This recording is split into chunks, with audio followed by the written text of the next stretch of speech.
Dollar इतना मजबूत क्यों है? क्यों बड़ी कंपनियों का नेटवर्क डॉलर में ही क्यों आंका जाता है? उनका टर्नओवर डॉलर में क्यों बताया जाता है? किसी देश की जीडीपी वैश्विक स्तर पर डॉलर पर क्यों आंकी जाती है? क्यों किसी कंपनी को यूनिकॉर्न होने के लिए उसका $1 मिलियन का होना जरूरी है? डॉलर में ही क्यों बताया जाता है कि $1 मिलियन का टर्नओवर होगा तभी यूनिकॉर्न कंपनी बनेगी? जितने भी देशों को जो लोन दिए जाते हैं, फॉरेन लोन दिए जाते हैं, वो डॉलर में क्यों दिए जाते हैं? ज़्यादातर लोन दिए जाते हैं जो डॉलर में दिए जाते हैं। आखिर देश की हालत क्यों खराब हो जाती है जब उसके पास में डॉलर रिजर्व नहीं रहता है? अभी हाल में आपने श्रीलंका की स्थिति देखी थी, जब उसके पास में डॉलर नहीं थे और उसकी स्थिति चरमरा गई थी। जब उसको लोन मिला वो भी डॉलर में ही मिला, तब उसकी स्थिति उभरने की स्थिति में आई, उसकी इकोनॉमी उभरने की स्थिति में आई। तो इस सब की चर्चा करेंगे कि आखिर डॉलर इतना मजबूत क्यों हुआ। डॉलर के इतिहास के बारे में जानेंगे, उसकी मजबूती के बारे में जानने की कोशिश करेंगे इस वीडियो पर। तो प्लीज़ वीडियो पर बने रहिए और ये भी समझने की कोशिश करेंगे कि आखिर आने वाले दिनों में डॉलर की चुनौतियाँ कैसी हैं और क्या बादशाहत कायम रहेगी, क्योंकि अभी बहुत देश आगे आ चुके हैं, अपनी वैश्विक स्थिति को, अपनी स्थितियों को सुधार चुके हैं। तो सबकी चर्चा करेंगे। प्लीज़ वीडियो पर बने रहिए और हमारे चैनल महेश राजेश इन्फो को लाइक और सब्सक्राइब जरूर कीजिए। एक अनुरोध भी है, यदि वीडियो अच्छा लगे तो इस पर कमेंट भी कीजिए और शेयर भी कीजिए। तो आइए शुरू करते हैं एक बेहतरीन इंफोटेनमेंट।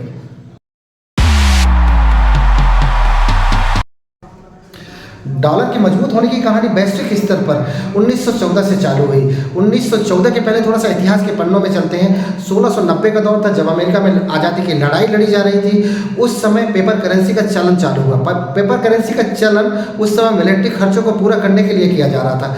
बाद में 1785 में डॉलर के आधिकारिक साइन को स्वीकार कर लिया गया। उसके बाद 1913 में एक एक्ट लाया गया, केंद्रीय एक्ट लाया गया, जिसमें फेडरल बैंक की स्थापना हुई और फेडरल बैंक एक केंद्रीय बैंक बना, जिससे डॉलर की छपाई का अधिकार दिया गया और डॉलर को एक आधिकारिक मुद्रा के तौर पर स्वीकार किया गया। उसके पहले अमेरिका में जो इकोनॉमी चलती थी, वहाँ का मॉनेटरी सिस्टम चलता था, वहाँ बहुत सारे बैंकों के द्वारा छापे गए अपनी अपनी मुद्राओं के आधार पर चलता था। इसके बाद वहाँ पर स्थितियाँ पूरी बदल गई और अमेरिका की जो इकोनॉमी है वो विश्व स्तर पर आगे निकल गई। 1914 में आकर अमेरिका की इकोनॉमी ब्रिटेन से बहुत आगे निकल चुकी थी। हालांकि ब्रिटेन उस समय भी बहुत आगे था, क्योंकि उसका पूरे विश्व में बादशाहत थी। उसका व्यापार, पूरे विश्व में व्यापार जो होता था वो पॉन्ड्स के तौर पर ही होता था। लेकिन अमेरिका की इकोनॉमी, आर्थिक स्थिति ब्रिटेन से बहुत आगे निकल चुकी थी। लेकिन उसी समय एक बहुत बड़ी वैश्विक घटना घटती है। 1914 में प्रथम विश्व युद्ध की शुरुआत होती है। जब प्रथम विश्व युद्ध की शुरुआत हुई तो पूरा यूरोप आपस में ही लड़ने लगा। वहाँ पर उद्योग धंधे, फैक्ट्री, जितनी भी चीज़ें थी वो बंद पड़ने लग गई, हथियार की जरूरत पड़ने लग गई। अमेरिका आर्थिक ताकत के रूप में उभर चुका था। उसने कहा भैया जो जरूरत पड़ रही है वो हमसे लो, हम देंगे आपको हथियार चाहिए हम देंगे, बाकी ज़रूरतों की चीज़ चाहिए वो देंगे, फूड सप्लाई सब देंगे। सब लोग बोले ठीक है भैया आप दो, लेकिन आप दोगे कैसे? तो उनका कहना था कि आप डॉलर में करो, हमारे डॉलर में, लेकिन डॉलर तो हमारे पास है नहीं। तो उन्होंने क्या किया कि ठीक है भैया आप हमारे यहाँ सोना लाओ और डॉलर ले जाओ और उसी से फिर खरीदारी करो। ऐसे करके अमेरिका वहाँ पर एक बादशाहत कायम करने की चालू की और ये चलन चल गया। यूरोप के बहुत सारे देशों ने बहुत सारे सोना देकर अमेरिका को और वहाँ से डॉलर लिया और डॉलर से व्यापार करना चालू किया, उसी से हथियार लेना चालू किया। ऐसा माना जाता है कि फ्रांस ने अपना 90% से ज़्यादा सोना अमेरिका को दे चुका था, फेडरल बैंक के पास आ चुका था। इसके बाद वहाँ की स्थितियाँ बनी और अमेरिका उस युद्ध में शामिल नहीं था, इसलिए उसकी इकोनॉमी चल रही थी। अमेरिका युद्ध में तब शामिल हुआ जब 80-90% युद्ध लड़ा जा चुका था, आखिरी दौर था, तब तक उसको कोई नुकसान नहीं हुआ और विश्व युद्ध खत्म हुआ। उसके बाद सभी की स्थितियाँ चरमरा गई और अमेरिका आर्थिक तौर पर वैश्विक स्तर में बहुत तेज़ी से उभरकर सामने आए।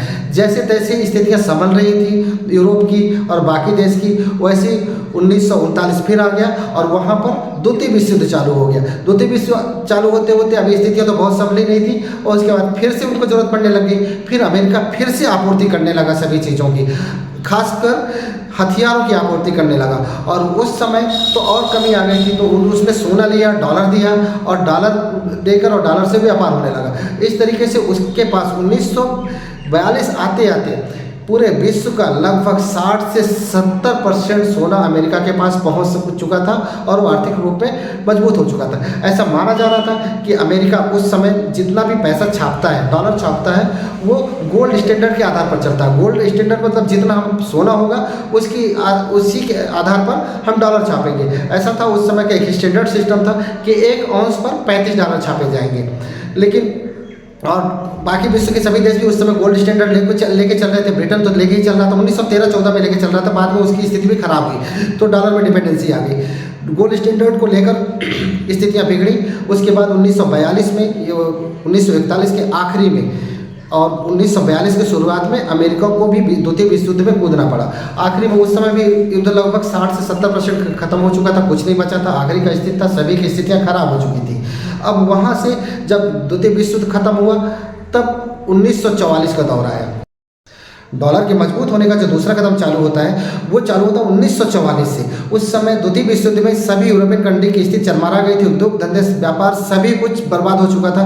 उस समय सभी में आपस में चर्चा होने लग गई कि ये स्थिति रही तो सभी बर्बाद हो जाएंगे। तो जब तक आपस में व्यापार नहीं होगा, लेन देन चालू नहीं होगा, तब तक स्थितियाँ बनेंगी नहीं, बदलेंगी नहीं। तो उन्होंने बोला कि एक ऐसी मुद्रा होनी चाहिए, एक ऐसी करेंसी होनी चाहिए जिससे हम आपस में व्यापार कर सकें सभी लोग। तो ये सब बात को रखने के लिए 44 देशों के प्रतिनिधि जो यूरोपियन ज़्यादा थे और ये अपने आप को डेवलप्ड मानते थे, अमेरिका के न्यू हैम्पशायर में ब्रिटेन वुड्स में इकट्ठा हुए। वहाँ पर इन्होंने सबने अपने अपने देश की करेंसी की बात रखी, ब्रिटेन में ने भी रखी, लेकिन सबकी स्थिति ज़्यादा नाजुक थी। तो लास्ट में बात आई कि अमेरिका के डॉलर को स्वीकार किया जाए और इसी पर ही व्यापार किया जाए वैश्विक स्तर पर। अमेरिका का भी कहना था भैया ठीक है, सोना लाओ, डॉलर दो और हम बाकी की ज़रूरतों की चीज़ें भी हम देते हैं, क्योंकि हमारे पास सब कुछ अभी भी हथियार बहुत है और बाकी की चीज़ें हमारे पास बहुत है। तो अमेरिका इस तरीके से सबको तैयार कर लिया और इसी समझौते को ब्रिटेन वुड्स कहा गया, जहां पे डॉलर की वैश्विक स्तर पर करेंसी के रूप में स्वीकारता मिली। इसी समझौते के तहत किसी भी देश की करेंसी को सोने से नहीं, डॉलर से आंका जाने लगा। पहले किसी भी देश की करेंसी को सोने से आंका जाता था, अब यहाँ से उसकी देश की करेंसी को डॉलर से आंका जाने लगा, डॉलर के मुद्रा के आधार पर। जैसे हमारे देश की जो करेंसी है, जो भी है 80 रुपये है, 78 रुपये, 80 रुपये जो भी है, वो डॉलर के हिसाब से ही है इतनी। तो ये आंका जाने लगा वैश्विक स्तर पर और ये चला रहा। उस समय सभी लोग ये कह रहे थे कि अमेरिका गोल्ड स्टैंडर्ड पर चलता है, लेकिन अमेरिका के पास जितनी डिमांड आती थी लोग सोना देते थे, वो मशीन से छाप के निकाल देता था। ऐसी कोई बात नहीं थी। बाद में कुछ लोगों को शक हुआ कि गोल्ड स्टैंडर्ड पर नहीं चल रहा है अमेरिका, तो ऑडिट कराने की बात आने लग गई। अमेरिका ने साफ मना कर दिया, हम ऑडिट नहीं करवाएंगे, आप आओ हमारे पास सोना रखो और डॉलर ले जाओ। ऐसे चलता रहा। उसके पास जितना भी ऑर्डर करें उन्होंने मशीन से छापा और डॉलर दे दिया सभी को। ये चलता रहा। आने वाले दिनों में जब 70 का दशक आया, उस समय स्थितियाँ ज़्यादा होने लगी और बात बदलने लग गई कि भैया अब तो आपको ऑडिट करा ही लेना चाहिए। 1970 के दशक में जब डॉलर और गोल्ड स्टैंडर्ड की बात होने लगी, ज़्यादातर देश अपने डॉलर देकर सोना वापस करने की बात करने लग गए। तब उस समय 1971 में राष्ट्रपति निक्सन सामने आए, प्रेस के सामने आए। उन्होंने बोला भैया हम डॉलर और गोल्ड को डीलिंग करते हैं, दोनों से एक दूसरे का कोई लिंक नहीं है, कोई लेना देना नहीं है। आप डॉलर लो, व्यवसाय करो, हमारे पास सोना आ ही चुका है। और उस समय तक अमेरिका में लगभग 60 से 70% सोना आ चुका था पूरे विश्व का। तो फेडरल के पास में भरपूर सोने का भी भंडार था और आपको डॉलर की ज़रूरत पड़ रही है, आप डॉलर लो, हम डॉलर मशीन से छाप भी रहे हैं। अब लोग कर भी कुछ नहीं सकते थे, बाकी देश कुछ नहीं कर सकते थे कि उनके पास में डॉलर का बहुत ज़्यादा रिजर्व था। अगर वो उसको प्रॉब्लम करते हैं तो पूरा का पूरा डॉलर एक कागज़ का टुकड़ा रह जाएगा।